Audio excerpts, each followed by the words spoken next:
ಸಕ್ಕರೆ ಕಡುಬಯಕೆಗಳ ವಿರುದ್ಧ ಹೋರಾಡಲು ಸಹಾಯ ಮಾಡುವ ಕೆಲವು ಸಲಹೆಗಳು.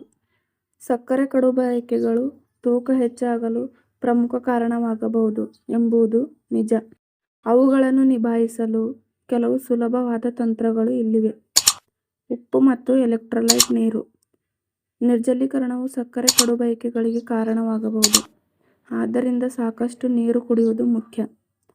ಉಪ್ಪು ಮತ್ತು ಎಲೆಕ್ಟ್ರೋಲೈಟ್ಗಳನ್ನು ಸೇರಿಸುವುದರಿಂದ ನಿಮ್ಮ ದೇಹವು ದ್ರವಗಳನ್ನು ಸಮತೋಲನಗೊಳಿಸಲು ಸಹಾಯ ಮಾಡುತ್ತದೆ ಮತ್ತು ನಿಮ್ಮನ್ನು ಹೆಚ್ಚು ತೃಪ್ತಿಪಡಿಸುತ್ತದೆ.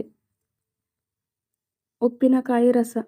ಉಪ್ಪಿನಕಾಯಿ ರಸವು ಸೋಡಿಯಂ ಮತ್ತು ಪೊಟ್ಯಾಸಿಯಂನ ಉತ್ತಮ ಮೂಲವಾಗಿದೆ. ಇದು ನಿಮ್ಮ ದೇಹದ ಎಲೆಕ್ಟ್ರೋಲೈಟ್ ಸಮತೋಲನವನ್ನು ಕಾಪಾಡಿಕೊಳ್ಳಲು ಸಹಾಯ ಮಾಡುತ್ತದೆ. ಸಕ್ಕರೆ ಕಡುಬಯಕೆ ಬಂದಾಗ 1 ಚಮಚ ಉಪ್ಪಿನಕಾಯಿ ರಸವನ್ನು ಕುಡಿಯುವುದು ಅವುಗಳನ್ನು ನಿಗ್ರಹಿಸಲು ಸಹಾಯ ಮಾಡುತ್ತದೆ. ನಾಲಿಗೆ ಮೇಲೆ ಉಪ್ಪು. ನಿಮ್ಮ ನಾಲಿಗೆಯ ಮೇಲೆ ಸ್ವಲ್ಪ ಉಪ್ಪನ್ನು ಇಡುವುದು ಸಿಹಿ ರುಚಿಗೆ ನಿಮ್ಮ ಗ್ರಾಹಕಗಳನ್ನು ಸಂವೇದನಾಶೀಲಗೊಳಿಸಬಹುದು ಮತ್ತು ಸಕ್ಕರೆ ಕಡುಬಯಕೆಗಳನ್ನು ಕಡಿಮೆ ಮಾಡಬಹುದು. ನಿಂಬೆ ದ್ರಾಕ್ಷಿಹಣ್ಣಿನ ರಸ.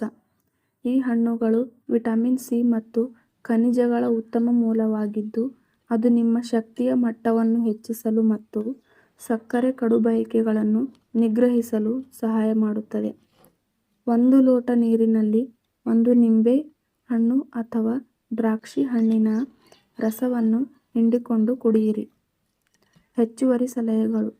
ನಿಮ್ಮ ಊಟಗಳನ್ನು ನಿಯಮಿತವಾಗಿ ಸೇವಿಸಿ. ನೀವು ಹಸಿದಿದ್ದರೆ ನೀವು ಸಕ್ಕರೆ ಕಡುಬಯಕೆಗಳಿಗೆ ಹೆಚ್ಚು ಒಳಗಾಗುವ ಸಾಧ್ಯತೆ ಇದೆ. ದಿನವಿಡೀ ನಿಮ್ಮ ಶಕ್ತಿಯ ಮಟ್ಟವನ್ನು ಕಾಪಾಡಿಕೊಳ್ಳಲು ನಿಯಮಿತವಾಗಿ ಊಟ ಮಾಡಿ. ಪ್ರೋಟೀನ್ ಮತ್ತು ಫೈಬರ್ನಲ್ಲಿ ಸಮೃದ್ಧ ಆಹಾರಗಳನ್ನು ಸೇವಿಸಿ.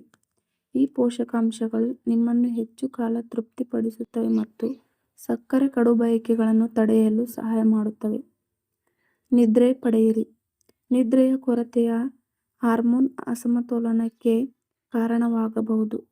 ಇದು ಸಕ್ಕರೆ ಕಡುಬಯಕೆಗಳಿಗೆ ಕಾರಣ. ಆನ್ಲೈನ್ ಕೋಚಿಂಗ್ಗಾಗಿ ವಾಟ್ಸಾಪ್ ಮಾಡಿ. ತೂಕ ನಿರ್ವಹಣೆ, ಆರೋಗ್ಯ ಸುಧಾರಣೆ, ಎನರ್ಜಿ ಮತ್ತು ಫಿಟ್ನೆಸ್, ವ್ಯಾಯಾಮಗಳು, ಸರಿಯಾದ ಆಹಾರ ಕ್ರಮ, ಪೌಷ್ಟಿಕಾಂಶದ ಮಾರ್ಗದರ್ಶನ.